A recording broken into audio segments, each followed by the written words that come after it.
नमस्कार दोस्तों, स्वागत है आपका हमारे YouTube चैनल में। कहानी में आगे बढ़ने से पहले आप हमारे चैनल पर नए हैं तो चैनल को सब्सक्राइब जरूर करें और बेल आइकन पर प्रेस करें ताकि आने वाली और भी नई कहानी की नोटिफिकेशन आपके मोबाइल पे सबसे पहले पहुंचे। तो चलिए बढ़ते हैं आज की कहानी की ओर। प्रमोद एक किसान था। गांव में सबसे ज़्यादा खेत उसी के पास थे। खेती से उसकी कमाई काफ़ी ज़्यादा थी। गरीब को ब्याज पर रुपए भी दिया करता था, पर अगर उन्हें रुपए लौटाने में देरी हो जाए तो वे उनसे काफ़ी ज़्यादा ब्याज वसूलता, जिस वजह से गरीब किसान उससे नफरत करते थे। पर जितना ज़्यादा वे बेईमानी और छल कपट का रास्ता अपनाता उतना ही उन्नति करता। गरीब किसानों को भी लगता कि प्रमोद की ही जिंदगी अच्छी है। वे कितना ज़्यादा लोगों से धोखा करता उतना ही ज़्यादा अमीर होता जा रहा है। अब तो लगता है कि मानो भगवान भी छल कपट करने वालों की सुनने लगे हैं। हम गरीब की जिंदगी में तो होकर खाना ही लिखा है। प्रमोद के पास जितना ज़्यादा पैसा आता वे उतना ही गरीब को परेशान करता। धीरे धीरे करके वे तो गरीब के खेत भी हथियाने लगा था। प्रमोद के घर में उसके बूढ़े माता पिता के साथ पत्नी तथा एक बेटा भी था। प्रमोद अपने माता पिता की इज्जत भी नहीं करता, जिस वजह से प्रमोद के माँ पिताजी कभी ठीक से उससे बात तक नहीं करते। उसके माँ पिताजी घर में एक कोने में पड़े रहते, हमेशा यही आस देखते कि कभी तो उसका बेटा आकर उनसे उनका हालचाल पूछेगा। पर प्रमोद कभी अपने माता पिता को देखने भी नहीं जाता। प्रमोद की कमाई इतनी ज़्यादा थी कि वे अपने माँ पिता की देखरेख के लिए एक नौकर रखता है ताकि उसकी पत्नी को उसके माँ पिताजी की वजह से कोई परेशानी ना हो। काफ़ी समय बीत जाते हैं, उसके माँ पिताजी की भी मृत्यु हो जाती है। प्रमोद का बेटा भी बड़ा हो चुका था। प्रमोद का बेटा शहर से पढ़ाई करके अपने गांव आया था।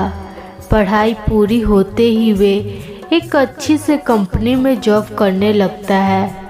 जब प्रमोद का बेटा शहर से घर आता है तो वे अपने पिताजी से बोलता है कि पिताजी, मैं जिस कॉलेज में पढ़ाई करता था वहीं मेरे साथ रीता नाम की एक लड़की भी पढ़ा करती थी और अब तो हम एक साथ ही जॉब करते हैं, तो मैं चाहता हूँ कि आप मेरी शादी उसी लड़की से करवा दो। प्रमोद भी काफ़ी खुश हो गया कि घर में नौकरी करने वाली बहू आएगी तो हम पहले से भी ज़्यादा अमीर हो जाएंगे। प्रमोद उस लड़की के घर जाता है और उसके पिताजी से बात करके शादी फिक्स हो जाती है।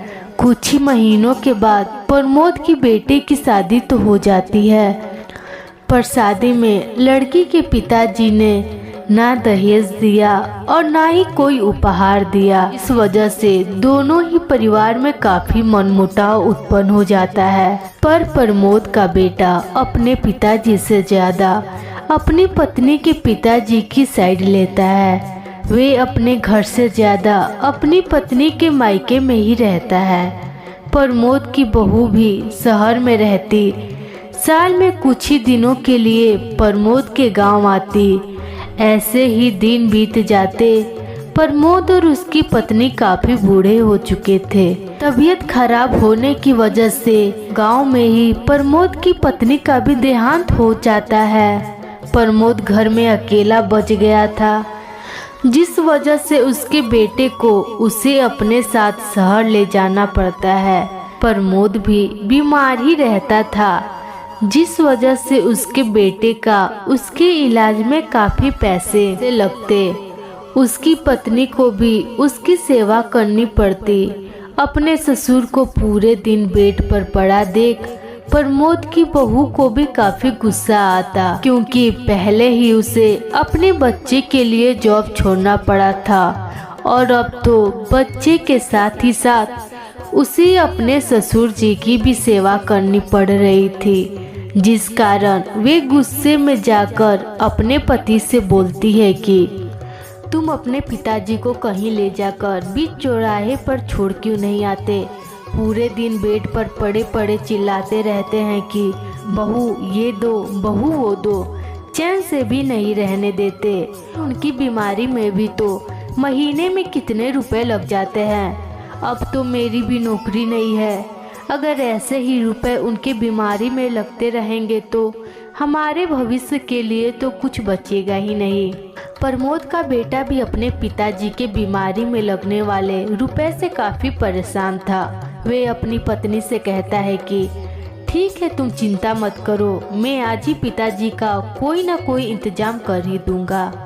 आधी रात होते ही प्रमोद का बेटा अपनी पत्नी के साथ अपने पिताजी को लेकर बीच चौराहे पर उनके सामान के साथ उन्हें एक कटोरा पकड़ाकर छोड़ आता है।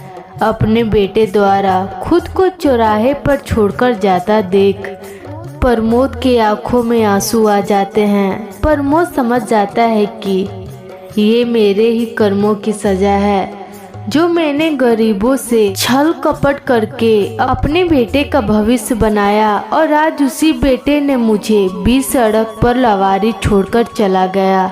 बुरे कर्मों की सजा देर से ही सही पर सूद समेत मुझे मिल गई। प्रमोद बिना खाए पिए काफी दिनों तक सड़क पर पड़ा रहा। भूख प्यास के कारण प्रमोद की भी मृत्यु हो जाती है, पर लावारिस लाश समझकर आसपास के लोग उसका दाह संस्कार कर देते हैं। पर उसका बेटा एक बार भी अपने पिताजी को देखने नहीं आता है।